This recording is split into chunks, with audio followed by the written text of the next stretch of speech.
Olá pessoal, nós vamos começar agora a parte 2 da nossa aula de cinética química e nós teremos ainda mais um videozinho com a resolução de alguns exercícios. Então vamos começar a parte 2 e vamos finalmente falar de velocidade. Velocidade média, a gente já tem alguma noção lá da física, certo? Como que é essa nossa noção? A gente tem uma fórmula, né, de velocidade média que é igual à variação do espaço sobre a variação do tempo. Então eu tenho aqui um carro no tempo zero que vai demorar 2 horas para percorrer 160 km. Então a variação do meu espaço é de 0 a 160, né? Então são 160 km. E a variação do meu tempo é de 0 a 2, então são 2 horas. E essa velocidade do carro é 80 km por hora. Então, na física, a gente sabe que a velocidade está relacionando a variação do tempo sobre a variação a variação do espaço sobre a variação do tempo, certo? E como que é na química? Como que é numa reação química? Na reação química, a velocidade, ela vai mostrar a variação da concentração em quantidade de matéria, ou seja, em mol por litro, dos reagentes ou do produto, tá? Em determinado intervalo de tempo. Então, a velocidade média de uma reação mostra a variação de concentração sobre a variação de tempo. E vai ter essa fórmula aqui, tá? Em que esses colchetes indicam concentração, tá? Então, delta colchetes é a variação de concentração em mol por litro e delta T a variação do tempo, que vai variar de acordo com meu exercício, pode ser em segundos, pode ser em minutos, tá? Então, a gente, dependendo dos dados que ele der, né, a gente vai utilizar unidades diferentes de tempo, certo? Então, vamos ver um exemplo já para a gente entender. Eu tenho aqui uma reação de nitrogênio e hidrogênio formando amônia. Aqui eu tenho meu tempo variando em minutos, então a gente já sabe que a velocidade vai ser concentração em mol por litro por minuto, certo? E aqui eu tenho a variação da concentração da amônia, ok? Eu quero então, a gente vai calcular a velocidade média da formação da amônia utilizando essa formulazinha que a gente viu, que é variação da concentração sobre variação do tempo. Primeiro a gente vai fazer isso no intervalo de 0 a 5 minutos. De 0 a 5 minutos, certo? Aí eu tenho variação da concentração. Variação a gente já viu que é sempre o final menos o inicial, certo? Então, minha concentração final é 20 menos a inicial, que é 0. Tempo final, 5 menos o tempo inicial, que é 0. Vou resolver e vou achar que a velocidade foi de 4 mol por litro por minuto. Certo? Vamos agora calcular a velocidade no intervalo de 5 a 10 minutos. A minha concentração final agora é 32,5 menos a minha concentração inicial, que é 20. O tempo final é 10 menos o tempo inicial, que é 5, já que a gente está fazendo no intervalo de 5 a 10 minutos. Certo? Resolvendo, a gente vai achar que a velocidade é de 2,5 mol por litro por minuto. Ok?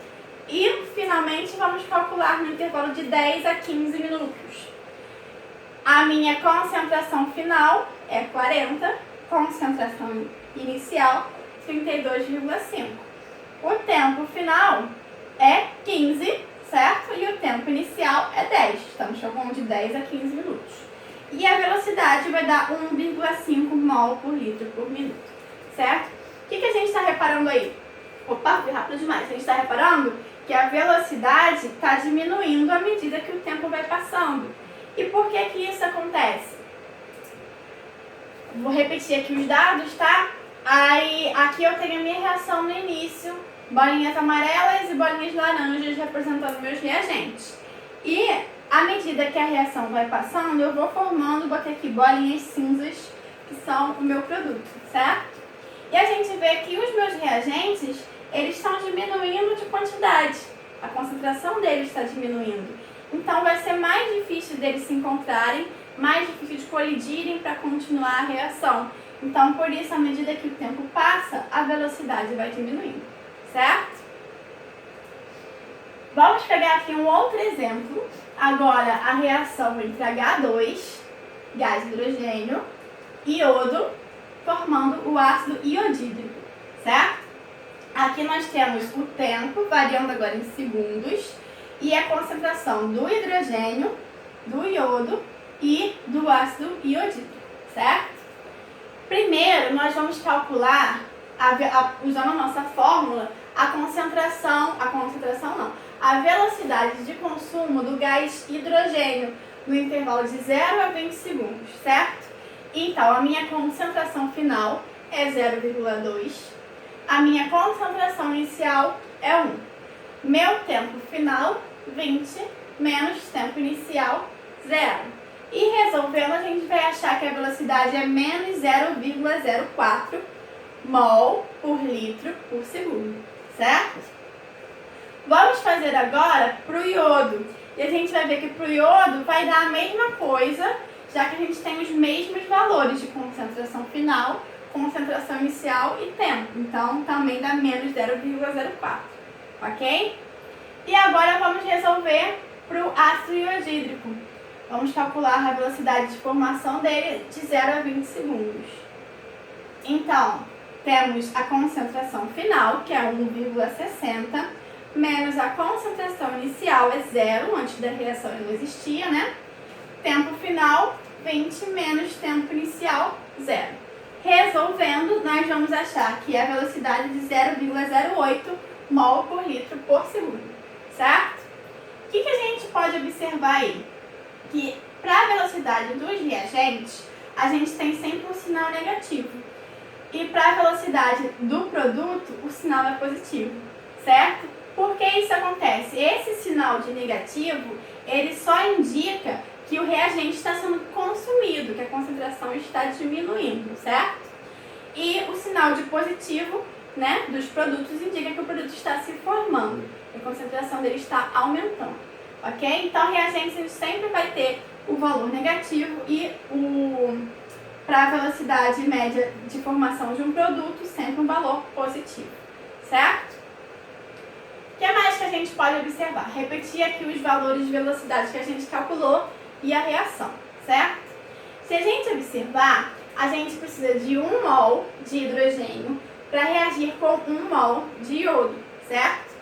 E a velocidade desses dois componentes, desses dois reagentes, é igual, ok? A gente viu também que eu formo 2 mols, ou seja, o dobro, né, de ácido iodídrico. E a velocidade aqui também é o dobro. Ou seja, a velocidade ela está proporcional aqui aos índices que balanceiam a equação. Agora, e se eu quiser calcular a velocidade média da reação inteira? O que eu vou usar? Porque a gente está vendo aqui que a gente tem valores diferentes. Como que a gente vai saber qual é a velocidade da reação se os valores são diferentes, certo? Vamos observar aqui. Se eu pegar um desses valores aqui, o módulo deles, pegar só, não vou considerar o sinal de negativo ou positivo, certo? Então, se eu pegar o módulo dessa velocidade e dividir pelo coeficiente que balanceia a reação, é a mesma coisa que o módulo dessa velocidade dividindo pelo coeficiente que balanceia a reação. O resultado vai dar 0,04 para qualquer um dos dois. Então, a partir daí, eu já posso ter uma ideia de como que vai ficar a velocidade da reação. Eu sempre vou pegar a velocidade de um dos meus componentes da reação, ou reagente, ou produto, e dividir pelo coeficiente que balanceia a reação, certo? Então, para uma reação, aqui tem velocidade média, né? Para uma reação geral, aqui uma reação genérica, tá? Tem A mais B, dando C mais D. Os maiúsculos, as letras maiúsculas representam os meus reagentes e os meus produtos. E as letras minúsculas representam os coeficientes que balanceiam a reação, os números, certo? Então, para eu calcular a velocidade média da reação, eu calculo a velocidade média de A, de consumo de A, e divido pelo coeficiente de A. Eu posso fazer isso também para B, velocidade média de B, dividindo pelo coeficiente de B, para C ou para D. Sempre um módulo, tá? Porque aqui a gente sabe que vai dar negativo e aqui a gente sabe que vai dar positivo. Então, a gente sempre vai utilizar um módulo, vai considerar só o valor e não o sinal, certo? Só que a gente viu que a velocidade média de A é a concentração de A sobre o tempo, né? Então, a gente pode reescrever assim, ó, velocidade média de A é a concentração de A sobre o tempo de A. E eu vou multiplicar por 1 sobre o coeficiente Azinho. Isso aqui é o mesmo que isso, certo? Então, eu posso ter a fórmula das duas maneiras. E eu posso fazer o mesmo para B, para C e para D, ok? Então, posso usar qualquer fórmula, tanto as de baixo quanto as de cima, para achar a velocidade média da reação. A gente vai ver isso melhor quando a gente resolver os exercícios, tá? Agora, lei da ação das massas. A lei da ação das massas, ela foi proposta a partir de experimentos. Vamos observar que ele experimenta a partir dessa reação gás hidrogênio com gás iodo, formando o ácido iodídrico, certo? Eu tenho aqui 3 experimentos que foram feitos. No primeiro deles, eu usei 0,1 mol por litro de hidrogênio e de iodo e calculei a velocidade. No segundo experimento, eu dobrei a concentração de hidrogênio, mantive constante a concentração do iodo e observamos o que aconteceu com a velocidade. E no terceiro experimento, em relação ao primeiro, eu mantive a concentração de hidrogênio e dobrei a concentração de iodo e observaram o que acontece com a velocidade, certo? Isso tudo foi calculado, foi medido, né, experimentalmente. Então vamos comparar aqui, ó. Quando eu mantenho a concentração de hidrogênio e dobro a concentração, mantenho a concentração de iodo e dobro a concentração de hidrogênio, o que acontece com a velocidade? Ela dobra também, certo? Então a gente vê que a velocidade ela é diretamente proporcional à concentração de hidrogênio. Se um dobra, o outro dobra. Se um triplica, o outro triplica, ok? Agora vamos comparar o primeiro experimento com o segundo experimento. Mantive a concentração de hidrogênio, dobrei a concentração de iodo e a velocidade também dobrou. Ou seja, mais uma vez, a velocidade é diretamente proporcional à concentração de iodo agora, certo? Se um dobra, o outro dobra, ok? Então, como é que a gente vai escrever, então, a lei de velocidade? Que é uma fórmula que permite que a gente calcule a velocidade a partir das concentrações. A velocidade para essa reação ela é igual a uma constante, sempre a gente vai ter uma constante, vezes a concentração de hidrogênio, vezes a concentração de iodo, certo? Como é que eu posso ver que existe essa constante? Porque se eu não tivesse ela, se fosse só multiplicar as concentrações, 0,1 vezes 0,1 não dá isso aqui, né? Então, a gente vê que existe uma constante também que multiplica essa reação, ok? E como que a gente pode calcular essa constante? É só eu escolher os dados de qualquer um desses experimentos. Nesse caso aqui, eu escolhi o do primeiro mesmo, porque são os valores menores, mais fáceis de trabalhar. Então, substituir aqui a velocidade, eu quero descobrir K, então eu vou repetir K. Substituir a concentração de hidrogênio, que é 0,1, e a concentração de iodo, que também é 0,1. Resolvendo essa equação aí, eu vou achar que a constante K para essa reação, nessa temperatura, é 3,2. Vamos ver mais um exemplo? Agora eu tenho aqui, ó, NO reagindo com H2, formando N2O mais H2O. Aqui eu tenho, se vocês repararem, eu vou levar sempre em conta a concentração dos reagentes, somente dos reagentes, certo? Tenho 4 experimentos. Vamos observar o que está acontecendo agora. Se eu comparar o experimento 1 com o experimento 2, eu vejo que ele manteve a concentração de monóxido de nitrogênio e dobrou a de hidrogênio. E o que aconteceu com a velocidade? Ela dobrou também. Ou seja, a velocidade é diretamente proporcional a concentração de hidrogênio. Eles crescem da mesma maneira, certo? Vou comparar agora o segundo experimento com o terceiro experimento. Eu sempre tenho que comparar um experimento em que um valor esteja constante e o outro esteja se modificando, tá? Por isso que eu estou fazendo essas escolhas.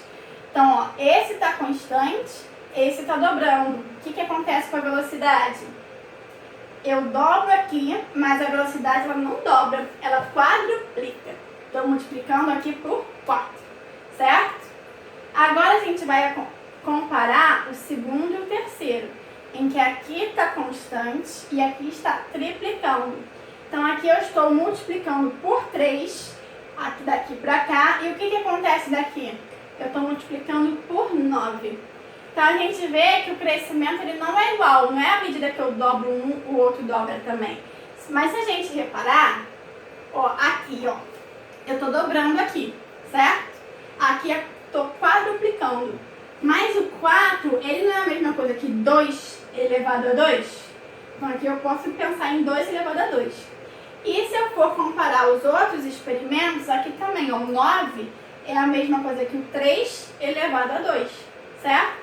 Então a velocidade ela está crescendo de acordo com o quadrado da concentração de NO, certo? Então eu vou escrever a lei de velocidade dessa maneira, ó. A velocidade é igual a uma constante vezes a concentração de hidrogênio, que a gente viu que cresce junto, certo? Vezes o quadrado da concentração de NO. Confuso? Se achou confuso, relaxa que a gente vai resolver o exercício de uma outra maneira que vai deixar bem mais fácil de entender o que está acontecendo aqui, certo? O que a gente precisa entender por enquanto é que a nossa lei de velocidade... antes disso, a gente vai calcular a nossa constante, tá? Substituir aqui, ó, velocidade, concentração de hidrogênio 0,1, concentração de hidrogênio de NO 0,1 e achei o valor da minha constante, certo? O que a gente precisa entender agora? Como que a gente cria uma lei de velocidade? Aqui a gente tem uma reação genérica, tá? Do mesmo jeito que a gente viu anteriormente. A nossa lei de velocidade sempre vai ser descrita da seguinte maneira. Isso que a gente precisa entender agora, tá? A velocidade é igual a uma constante vezes a concentração dos meus reagentes, somente dos meus reagentes, elevado a expoentes que são descobertos experimentalmente, ok? Então a gente sempre vai ter dados experimentais para descobrir esses x e y, esses expoentes, tá? Então a velocidade de uma reação é proporcional às concentrações dos reagentes elevado a expoentes que são determinados experimentalmente, ok?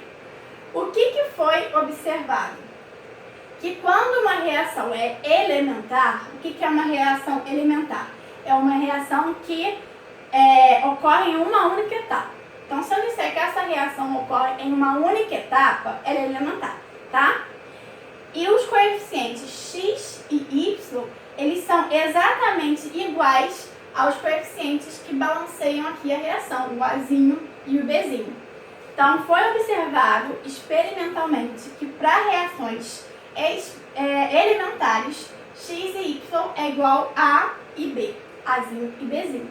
Então, eu vou reescrever essa equação assim, com Azinho e Bzinho, certo? E quando eu não tiver uma reação elementar, ou seja, quando a minha reação ela acontece em várias etapas, o que acontece? Aí x e y eles vão ser determinados pela etapa lenta. Como assim, Natália?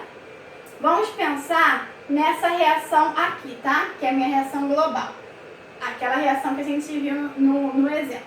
Hidrogênio reagindo com NO, formando N2 e H2O. Essa reação ocorre em duas etapas. A primeira etapa é uma etapa lenta, que o hidrogênio reage com o NO, forma N2O e H2O. E a segunda etapa é uma etapa rápida, que o hidrogênio reage com o N2O que foi formado e forma o gás nitrogênio e a água, certo? Se eu somar essas duas reações, eu vou cortar aqui, ó, o N2O, que está aqui como reagente, como produto, e aqui como reagente, e vai me sobrar exatamente essa reação. Ou seja, essa reação ocorre em duas etapas. E quem vai determinar esses expoentes X e Y é a minha etapa lenta, certo? Então, como é que vai ficar a minha lei de velocidade? Velocidade é igual a constante vezes a concentração de hidrogênio elevado a 1, que é o que está na minha etapa lenta, vezes a concentração de NO elevado a 2, que é o coeficiente que está aqui na minha etapa lenta, certo? Agora, ordem da reação. A ordem de uma reação é a soma dos expoentes que aparecem na fórmula da velocidade, da lei de velocidade, certo? Então, por exemplo, para essa reação aqui, eu tenho o expoente 1 para o hidrogênio e o expoente 1 para o iodo. Em relação ao hidrogênio, ela é de ordem 1. Em relação ao iodo, ela é de ordem 1. Só que a ordem da reação é 1 mais 1, 2. Então, é de ordem 2, certo? Ó, ordem 1 em relação ao hidrogênio, ordem 1 em relação ao iodo, ordem global 2, certo? Agora aqui um outro exemplo, vamos lá, ó. Essa reação aqui, ela é de ordem 1 em relação ao hidrogênio, de ordem 2 em relação ao monóxido de nitrogênio e a reação global 2 mais 1, certo? A ordem global é 3, ok? Então, terminamos a nossa teoria e no próximo vídeo nós vamos resolver exercícios e vai ficar mais fácil para vocês entenderem essa parte de conta, né? Porque só a parte teoricamente isso fica um pouquinho mais chato. Então, se você tem alguma dúvida, assiste o próximo vídeo para tirar essas dúvidas. Até lá!